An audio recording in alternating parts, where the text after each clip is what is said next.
ES Audio. From the Evening Standard in Copenhagen, I'm Kate Rice and this is The Leader. I'm afraid to say that the tragedy that we predicted then has come to pass, and if anything, it is worse than our predictions, and we're seeing an unfolding disaster in our European continent. It's incredibly serious what's happening in Ukraine. Many of us were forewarning that President Putin already had an agenda. There's a huge refugee crisis. Thousands and thousands and thousands of people are pouring into the city every day, looking for food, looking for shelter, and more than anything, looking for a way to get over one of the borders to a safe European country. As the war in Ukraine reaches the one-year milestone, we're taking a look at the girls caught in the conflict and how their teachers and international organisations are making sure their education continues. This is the 6th episode in our year-long series Let Girls Learn. We're aiming to shine a light on innovations and solutions that are helping girls to fulfil their right to education and healthy, productive futures across the globe. Once a month, we're hearing powerful stories from around the world, and today we're at UNICEF's Supply Division in Copenhagen, Denmark. It's home to the largest humanitarian warehouse in the world, spanning over 20,000 square metres. Boxes and boxes of supplies are stacked anywhere you look, ready to be shipped globally. The energy in the room is high. Machines whir around you, and assembly lines are filled with chatter as boxes are packed tight. Today I'm here on the first anniversary of Russia's invasion of Ukraine to find out more about UNICEF's School in a Box and how this programme is helping Ukrainian children continue their education as war rages around them. School in a Box is a portable classroom which carries educational supplies for one teacher and 40 students for as long as 3 months. It's got pens, pencils, exercise books. There's even a tin of black paint for the teacher to transform the back of the box into a chalkboard. Emma Maspero is the Supply Division's Senior Emergency Manager. Right, so this is our headquarters and our main warehouse where we do all of the set packing of all of the kits that go around the world to children who need them most.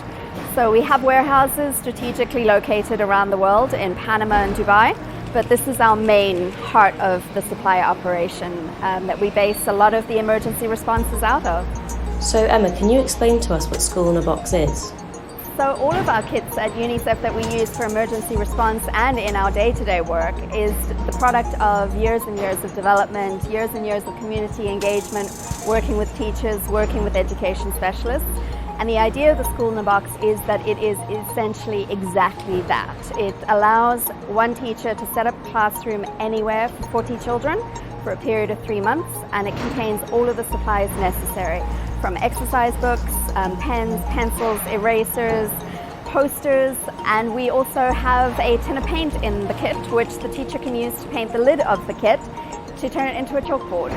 So it's a school that can be set up under a tree, outside in a tent, or in a facility itself. And what support do children in Ukraine need? So we're very concerned, I'm very worried about education in general and how children are accessing education. In an emergency, it becomes even more difficult. After the COVID pandemic, we already had children who had been out of school physically for a long time. Now with the war in Ukraine, it's really critical for us that children's education is not more interrupted than it needs to be. So getting children back to school, getting them back to learning, continuing their education is critical for their futures. It's also really important for their psychosocial well-being. Children need to be children. They need to be interacting with each other. They need the routine of a regular, normal day, and education helps us give that. In what way would you consider education a priority in crisis?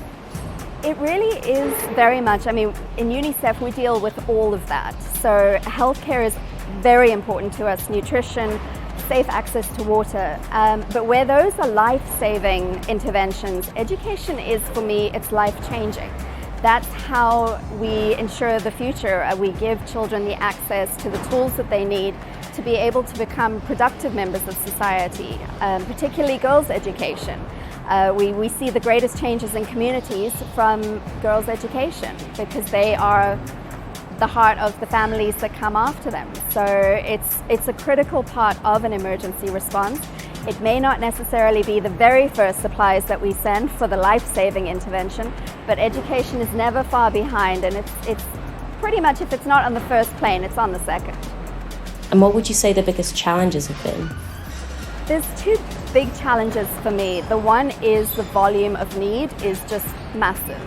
We're seeing such a huge demand for supplies and support in Ukraine. The second challenge is that it's not the only emergency that we're responding to, and that's a major challenge for me at the moment.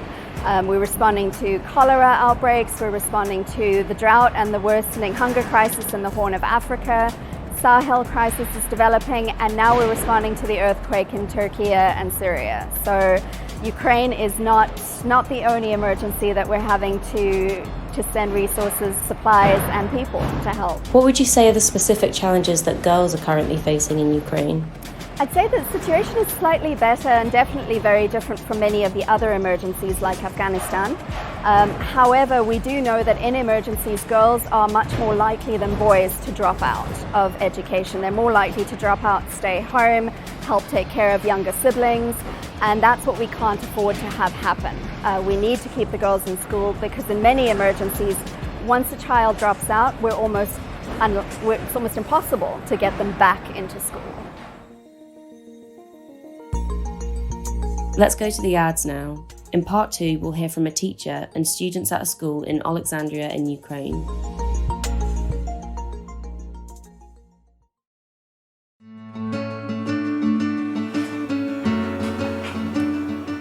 Now we head to Oleksandria in Ukraine, where teachers and pupils have benefited from UNICEF's School in a Box kit.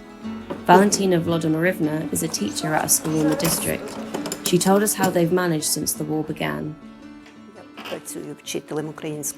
My name is Valentyna and I've been working in this school for 34 years. When the war started, what was going on in the school? The first day of the war, I know it was a Thursday because I had lessons in 5A class. At 8 a.m. there were just 3 children who came, and I didn't have the right to let them go home, so we just started the lesson, Ukraine literature class.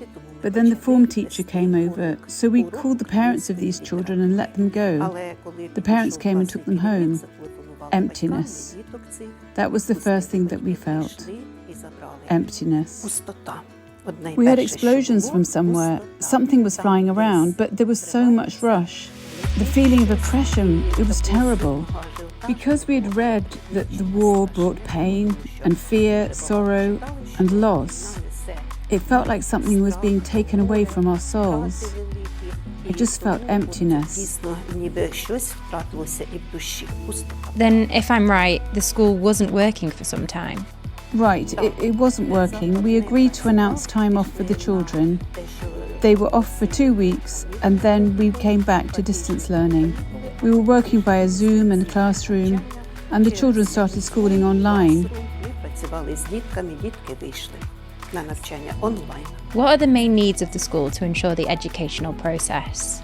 Right now we need projectors and whiteboards, computers, tablets and laptops, because their lifespan is short and they fail very quickly.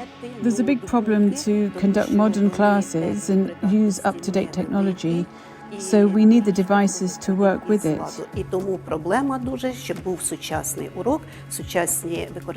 What equipment do you always miss?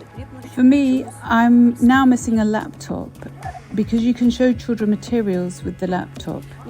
And in addition, it would be great to have a projector, so I can work and I can show things. Unfortunately, we've come back to basics. It's already out of order. It's past its expiration date. How will the UNICEF kit help you? First of all, I'm a Ukrainian language and literature teacher, so for me personally, it isn't that useful, but since I'm working in a math profile class, using these supplies in the classroom will make the work much easier.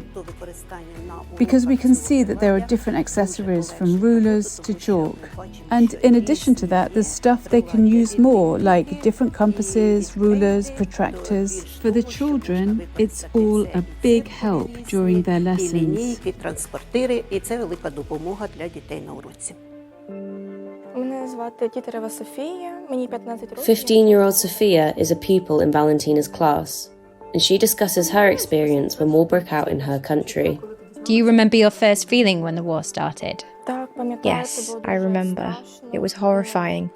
We started packing suitcases and all the documents. I couldn't understand why it had happened and how. I couldn't even realise that the war had started.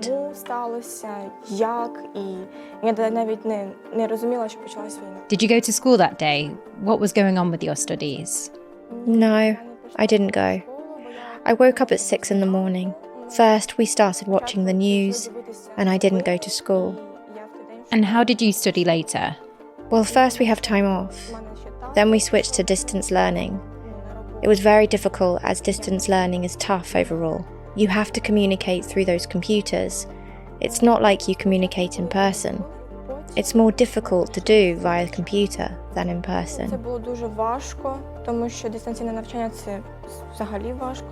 Were you waiting to come back to school? And why did you want to come back?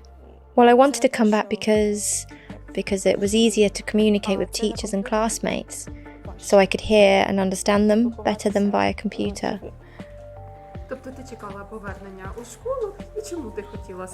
How do you find this present from UNICEF? Will it be helpful in your studies? Well, it's a great gift from UNICEF. It will be helpful with many things. For example, these board rulers are very, very, useful. Board rulers will be really helpful for us, especially for our math profile class. Well, I believe it's really useful for us, for our class. And that's it from this special episode of The Leader. You can read more about the story online at standard.co.uk.